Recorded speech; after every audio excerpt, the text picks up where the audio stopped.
The voicemail came through while I was standing at the check-in counter of the Harbourview Inn, still wearing my good travelling coat and holding the small overnight bag I had packed 3 times, trying to get right. I pressed play and heard my daughter's voice, smooth and quick, the way it gets when she has already decided something and is only telling me after.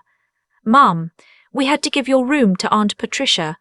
She flew in from Phoenix and the hotel was overbooked. You understand. Just head back home tonight and come early tomorrow for the ceremony. The drive isn't that bad." I stood there listening to the lobby sounds around me. A family was checking in beside me, 2 children spinning on the luggage cart while their father pretended not to notice. The woman at the front desk smiled at me with her head tilted, waiting. I set the phone down on the counter very slowly. 3 hours I had driven. 3 hours in my good coat on a Tuesday afternoon because my only daughter was getting married on Wednesday morning and I had wanted to arrive the night before, rested and ready, the way a mother should arrive for the biggest day of her child's life. But here I was. No room, no call before I left home. Just a voicemail timed perfectly for the moment I could no longer turn around without the drive meaning nothing. "My name is Carol Whitfield. I was 63 that fall, and for most of those 63 years, I had been the kind of woman who smoothed things over, who arrived early and stayed late and asked for nothing in return except maybe a seat at the table." I looked up at the woman behind the counter. I said, "I know this is an unusual request, but what is the nicest room you have available tonight?" She blinked once. Then she told me. I did not hesitate. I gave her my card. To understand why that moment mattered, you would have to understand how my daughter became who she is, and honestly, some of that is on me. My daughter's name is Diane. She was a bright, curious child who collected rocks and drew horses on every piece of paper she could find. When she was 7, she made me a birthday card out of a brown paper grocery bag because we had run out of construction paper, and she decorated it with pressed flowers from the backyard and wrote inside in her careful 7-year-old handwriting, "You are the best mum in the whole world, and I will love you until the stars stop shining." I kept that card in my nightstand drawer for almost 30 years. Her father left when she was 11. He was not a cruel man, just a restless one, and eventually his restlessness won. I raised Diane alone from that point forward. I worked as a medical billing coordinator for 22 years, the kind of job that is invisible until something goes wrong. I drove her to swim practice at 5:30 in the morning. I sat through every school play even when she only had 2 lines. I co-signed her first apartment lease when she was 24 and took on the payments myself for 4 months when she lost her job and was too proud to say so directly. I am not telling you this to make myself sound noble. I am telling you this so you understand the weight of what came later. The shift in Diane began, I think, the year she started working in commercial real estate in Charlotte. She was good at it, genuinely talented, and the work changed her in ways that were easy at first to call confidence. She started dressing differently, talking about positioning and optics and the right rooms to be in. She started dating a man named Preston, who had a family name people in certain parts of Charlotte recognized, and a way of looking at other people like he was calculating what they were worth. The first time Preston came to my house for dinner, he shook my hand and looked around the living room and said, "This is real cozy, Carol. Not Mrs. Whitfield. Carol, like we were already old friends. And not cozy the way you mean it when you love a place. Cozy the way you mean it when you want someone to know the place is small." Diane laughed and said, "Mom has always liked things simple." I remember carrying the salad bowl into the kitchen and standing there for a moment, just breathing. When Diane called to tell me she and Preston were engaged, I said everything a good mother says. I said congratulations. I said congratulations. I said I was so happy. I asked about the ring and listened to her describe it for several minutes. Then I waited for her to ask how I was feeling about gaining a son-in-law, about attending my daughter's wedding, about any of the things that might matter to a mother in that moment. She never asked. She moved immediately into the logistics. The venue, the guest list, the color palette, the photographer, the dinner menu. She talked about the wedding the way people talk about product launches. The invitation came 2 weeks later. Heavy cardstock, gold embossed lettering, professional and elegant. My name was spelled correctly. That was about the warmest thing I could say about it. In the months leading up to the wedding, I noticed things. I was not invited to the venue tour. I was told the mothers would not be escorting anyone down the aisle because Diane wanted a modern, clean entrance. I was asked not to say anything at the rehearsal dinner because they were keeping remarks to the wedding party only. Each exclusion arrived in a soft little text with a reasonable-sounding explanation. Each reasonable explanation meant the same thing: stay quiet, stay small, do not complicate the picture we are building. Then came the dress conversation. I bought a dusty rose dress with a modest neckline and 3/4 sleeves. It was the kind of dress that says, "Proud mother at a wedding," without shouting. I was happy with it. When Diane saw it on a video call, her face did something careful. "Is that what you're planning to wear?" "Yes," I said. "I thought it was nice." "It's fine," she said, with the tone people use when they mean something else entirely. "Just maybe something more updated. I don't want the photos to look dated." I laughed, assuming she was being playful. She was not being playful. I sat on the edge of my bed that night, holding the dress in my lap and trying to understand when I had stopped being her mother and started being an aesthetic problem to manage. My friend Ruth came for coffee the following week. Ruth had known me for 30 years, raised 4 children of her own, and had the particular gift of saying hard things gently. She sat across from me at the kitchen table and said, "Carol, I am going to ask you something and I need you to answer honestly." "All right. Do you think Diane is ashamed of where she came from?" The question landed so precisely it took my breath away. "She's under a lot of pressure," I said, and I heard how hollow it sounded even as I was saying it. Ruth wrapped her hands around her mug. "Pressure doesn't make you cancel your mother from her own child's wedding. That's a choice." We sat in silence for a while after that. Then Ruth leaned forward. "Promise me something. If something feels wrong at that wedding, don't you dare do what you always do." "What do I always do?" "Smile, absorb it, and protect everyone else from the consequences of their own behavior." I made a sound somewhere between a laugh and a sigh. "You're not weak, Carol. You are just too kind to people who have stopped being careful with you." Her words rode with me the whole drive to Harborview. They were with me when I listened to Diane's voicemail. They were with me when I stood at that front desk in my good coat. They were with me when I handed over my card for the Harborview suite. The room was on the top floor, floor-to-ceiling windows overlooking the harbour, a sitting area with a writing desk, a bathroom with a soaking tub and thick white towels, monogrammed in navy, a complimentary bottle of sparkling water on the nightstand, and a note from the hotel manager welcoming me by name. I set my overnight bag on the luggage rack and stood at the window watching the harbour lights for a long time. My phone buzzed. A text from Diane. "Did you head home?" I did not answer that. I ordered room service, ran the soaking tub, and called Ruth. "I'm in the suite," I said. Ruth was quiet for a second. Then she said, "Good for you, Carol. Good for you." I was almost asleep when a second message came through, this one from an unknown number. "Mrs. Whitfield, I work at the venue. I think you should know what your daughter told the catering manager about you. Ask to see the event notes for tomorrow. Guest handling instructions. Your name is in there." I stared at that message in the dark for a long time. In the morning I dressed carefully. I wore the dusty rose dress. I pinned my hair and put on the pearl earrings my mother had given me years ago. I looked in the mirror of the beautiful suite bathroom and said quietly, "You are not a problem to be managed." It helped.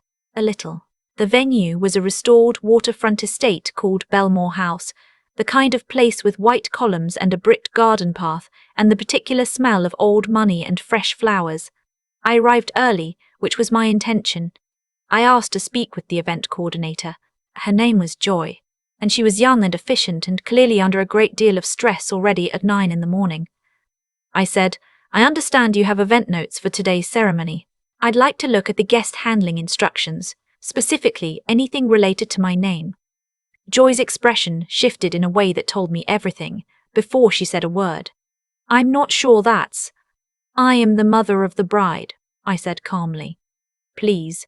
She excused herself. She came back with a printed sheet and handed it to me with the look of someone who has been asked to do something they find uncomfortable and has decided that honesty is simpler than the alternative. I read the sheet. Under special handling notes there was a section that began, "Carol Whitfield, Mob. Tendency toward emotional outbursts under family stress. Keep away from the Haverford table." If she approaches Mr. and Mrs. Haverford Sr., redirect politely and firmly. Do not allow extended conversation.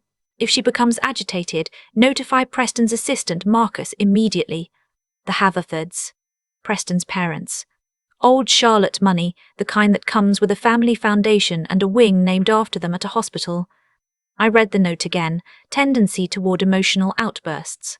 I had never had an emotional outburst in my life. I was the woman who held it together.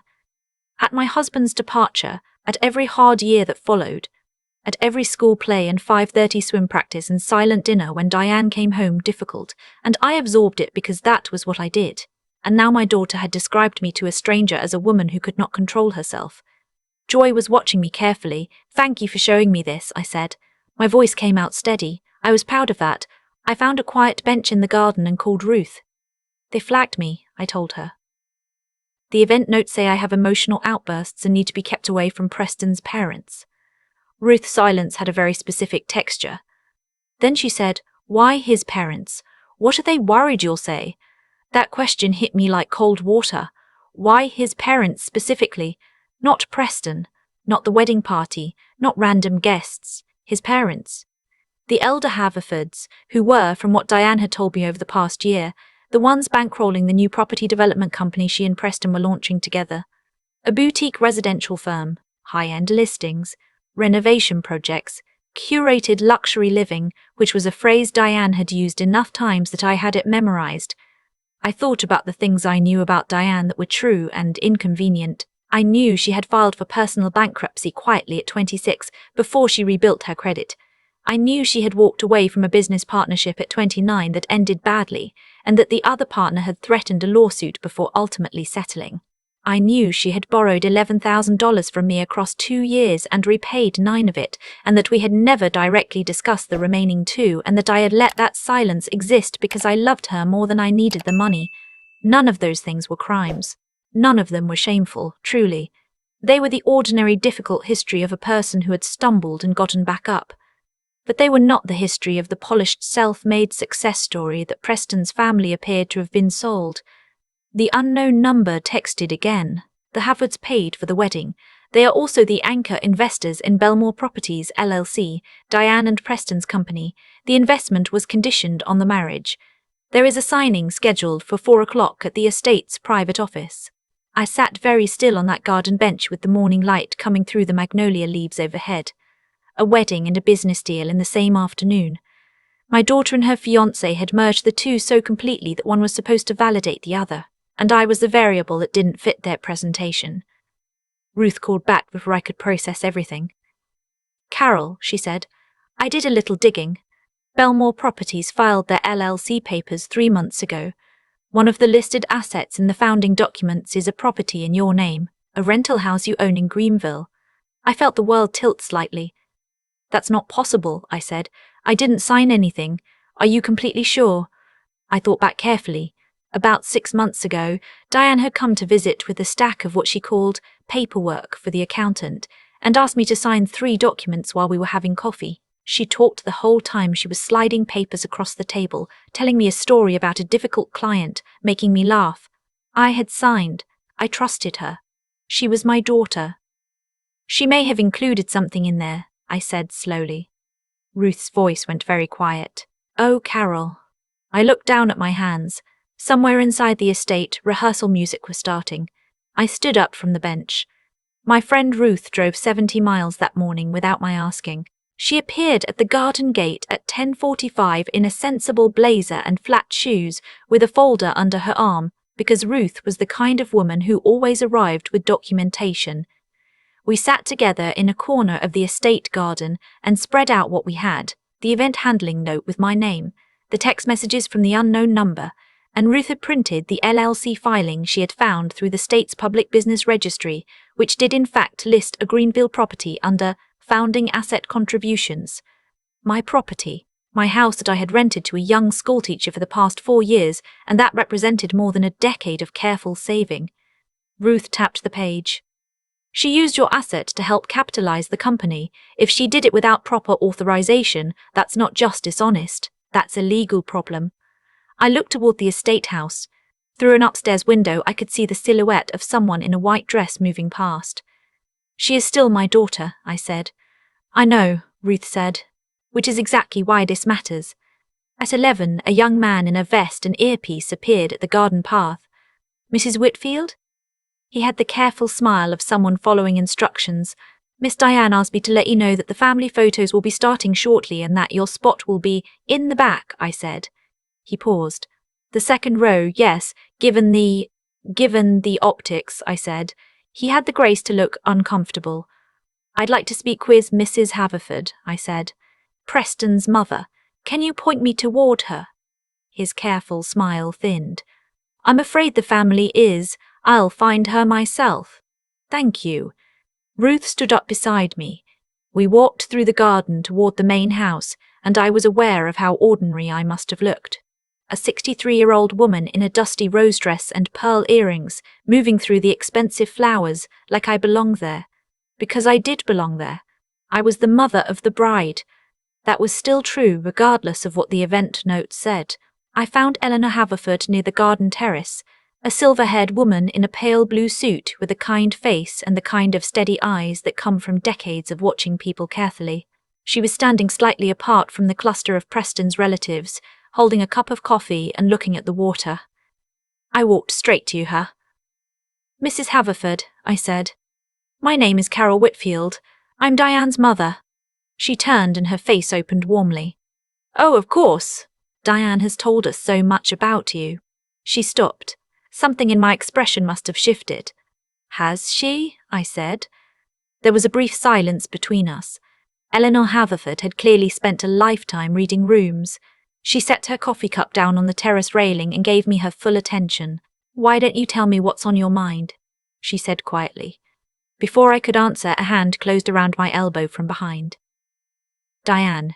She had appeared so quickly and quietly that I understood she had been watching. She was already in her wedding dress, which was beautiful, and her face was arranged in a smile that did not reach her eyes at all.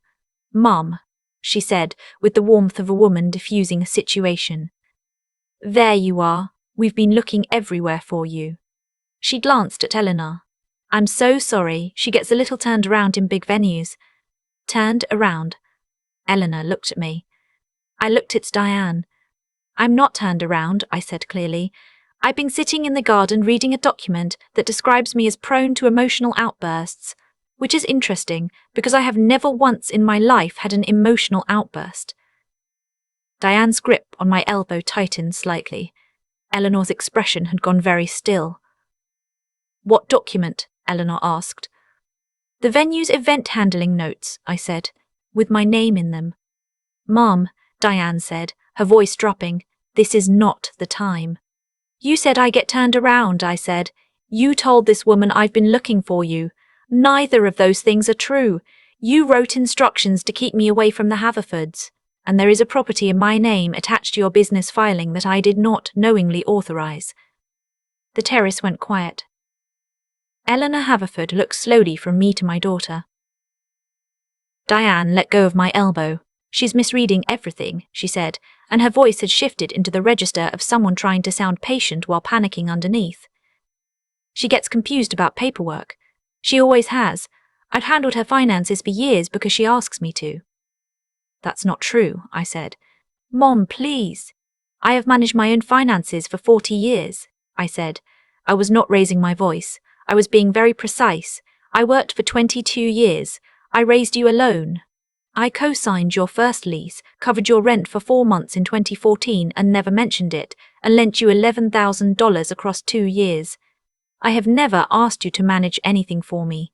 I have never been confused about paperwork. Eleanor Haverford reached into her blazer pocket and took out her phone. She said, without looking up from it, Harrison, can you come to the terrace? Ruth appeared at my shoulder then, holding the folder open. She placed the LLC filing quietly on the terrace table where Eleanor could see it. The property listed here, Ruth said, is Carol's rental house in Greenville. It's been producing income for over a decade. It's in Carol's name alone. And Carol did not attend any founding meeting or sign any capitalization documents for Belmore Properties. Diane stared at the folder. For the first time that morning, she looked genuinely frightened rather than calculated. "That's being handled," she said quickly. "It was a placeholder. A placeholder using my house," I said. Harrison Haverford arrived on the terrace. He was a tall, quiet man who moved like someone accustomed to rooms going silent when he entered. He looked at the folder, at his wife's face, at Diane, and then at me. "What is this?" he asked. Eleanor said, "I think we need to have a different conversation before this afternoon." "Dad," Diane said, and she turned to him like he was her father too, with the ease of someone who had practiced this. "She's upset about the room situation last night, and she's taking it out on—" "I'm not upset about the room," I said. "I'm upset that my property appears in your business documents without my knowledge." Harrison looked at Diane. "Is that accurate?" "It's being corrected," she said. "It was an administrative error in the filing. Preston's attorney flagged it last month." "Last month," I repeated. "And no one called me." The silence on the terrace was total now. Even the garden noise seemed to have stepped back. Harrison took the folder from Ruth and read slowly. His wife watched him. 3 of Preston's relatives had drifted toward the terrace edge, sensing something, pretending to look at the water. Preston appeared at the terrace door. He took in the scene with one quick practice glance. Then he came to stand beside Diane and put his hand on the small of her back in a gesture that was almost protective and almost controlling in equal measure. "There's been a misunderstanding," he said, his voice smooth and confident. "There have been several," I said. He smiled at me the way people smile at something they believe they can wait out. "Carol, today is a big emotional day. It's completely natural to feel—" "Don't," I said. He stopped. "Do not tell me what I'm feeling," I said. "Do not use the word emotional as a way to dismiss what I'm saying. I have documentation. I have a property listing, a set of event instructions that describe me as unstable, and a voicemail telling me to drive home the night before my daughter's wedding because my room was given away. Those are facts. They are not feelings." Preston looked at his father. Harrison Haverford set the folder down on the terrace table. He said, "Preston, was your company capitalized in part by an asset that did not belong to Diane?" Preston's jaw moved. "The attorney is handling a correction to the filing. I asked you a yes or no question." A long pause. Preston said, "It was always intended to be corrected." Harrison looked at his son for a moment that seemed to last much longer than it was. Then he looked at his wife. Eleanor gave him a very small, very precise nod. "We'll need to postpone the signing," Harrison said, "until this is properly reviewed." Diane's face went the color of the white roses along the terrace. "Dad, you can't," Preston started. "I'm not your father," Harrison said quietly. "And I can." He picked up his phone and stepped back into the house. 2 of his associates followed. The investment meeting scheduled for 4 o'clock would not happen that day. The Haverford's attorney would later send a letter requesting a full review of Belmore Properties' founding documents before any capital commitment was formalized. The review would take 4 months and ultimately require a corrected filing that removed my property from the company's assets entirely. But that was later. What happened on the terrace was this. My daughter stood in her wedding dress and looked at me, and for the first time in several years, the performance fell away. She looked young. She looked frightened. She looked, for just a moment, like a girl in a garden who had gotten in too deep and wanted someone to help her out. I had spent a lifetime being that someone. I took a slow breath. "The wedding will still happen," I said quietly. "That is between you and Preston and whatever you choose to build together. But it will happen honestly, or it will happen without my blessing. And if my property is attached to one more document I didn't sign, I will pursue it legally. I say that with love. I mean it completely." Diane's eyes filled. "Mum, I love you," I said. "I will always love you, but I am not a resource to be quietly used while you look away. I am your mother, and you know the difference." She put her hand over her mouth. Ruth touched my arm. We walked back through the garden together, past the white roses and the magnolia trees, past the caterers arranging champagne glasses on long white tables, past the string quartet doing a final sound check in the shade. The ceremony happened at 1 o'clock. I sat in the second row in the dusty rose dress no one had wanted me to wear. I cried when Diane came down the aisle because she was my daughter and she was beautiful, and some things are larger than the pain they come wrapped in. Preston's vows were polished, Diane's were quieter and, I thought, more real. Afterward, at the reception, Eleanor Haverford found me at the edge of the terrace. She said, "I want to apologize for what was written in those event notes." "You didn't write them," I said. "No, but they were used in my presence to manage a guest I should have been introduced to properly." She paused. "You were right to say what you said." We stood together for a moment watching the harbour. "She's smart, your daughter," Eleanor said. "She just got ambitious in the wrong direction." "She learned from watching me that hard work matters," I said. "She just didn't learn the part about what you owe the people who helped you get there." Eleanor was quiet. Then she said, "Maybe she'll learn that part now." Maybe she would. Maybe she wouldn't. That was no longer mine to carry. The months that followed were uncomfortable the way honest things sometimes are. The filing was corrected. My property was removed from the Belmore documents, and a formal letter of acknowledgement was sent through the attorneys confirming that my signature had been included in the founding papers without full informed consent. There was no lawsuit. I did not want one. I wanted my house back in the clear, and I got that. Diane called me 6 weeks after the wedding. She did not apologize immediately. She talked for a while first, about the business review, about Preston's frustration, about how it had all felt like it was spiraling. I listened. Then she said, "I know what I did was wrong." I said, "Which part?" A long silence. "All of it," she said. "Cancelling your room, the notes, the paperwork, calling you confused, all of it." I looked out my kitchen window at the ordinary backyard I had tended for 15 years.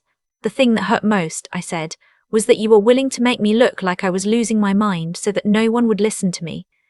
She cried then, really cried, not the tearful performance I had watched on the terrace. Just crying. "I don't know when I started thinking like that," she said.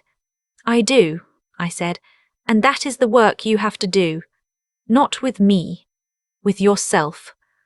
We talk now in the careful way that people talk when the ground between them has cracked and is slowly healing. She is in therapy, which she told me with more vulnerability than she has shown in years. The business is restructured and moving slowly but legally. Preston is, I think, less comfortable with that pace than she is. What that means for them, I don't know. As for me, I drove back through Harbourview last spring. I stopped at the inn. I sat in the lobby with a cup of tea and looked at the harbour for a while. The woman at the front desk was the same one who had been there the night I checked in. She recognised me. "How was the suite?" she asked, smiling. "Worth every penny," I said, and I meant it, not because of the soaking tub or the monogrammed towels or the view of the harbour lights at midnight, but because the night my daughter told me to drive home was the night I finally stopped making myself smaller to fit the space someone else had decided I deserved.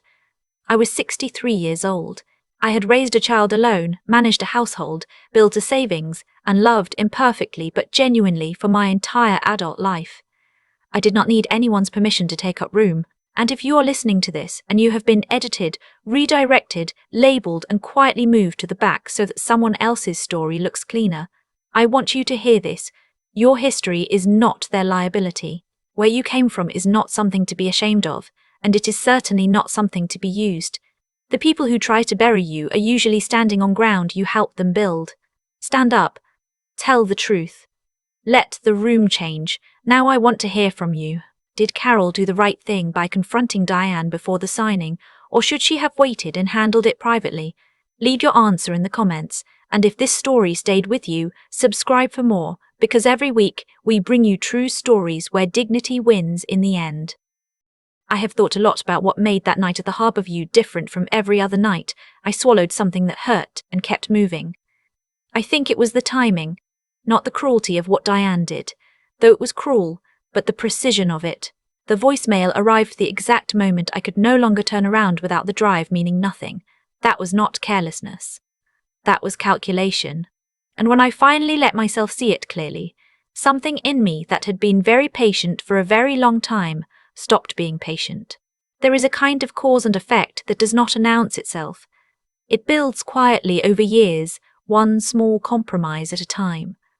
I said nothing when Preston called me Carol instead of Mrs. Whitfield. I said nothing when Diane told him I liked things simple. I signed paperwork I did not read because she was my daughter and I trusted her. Each silence fed the next.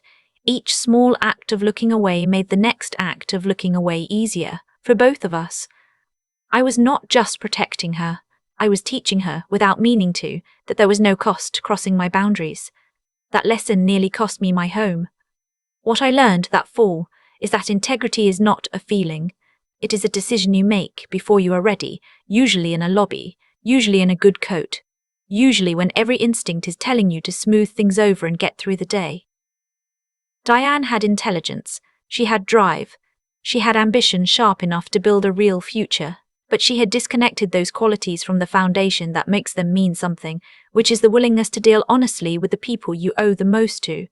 Talent without that honesty is just a longer way of failing. I did not expose my daughter because I wanted her to lose.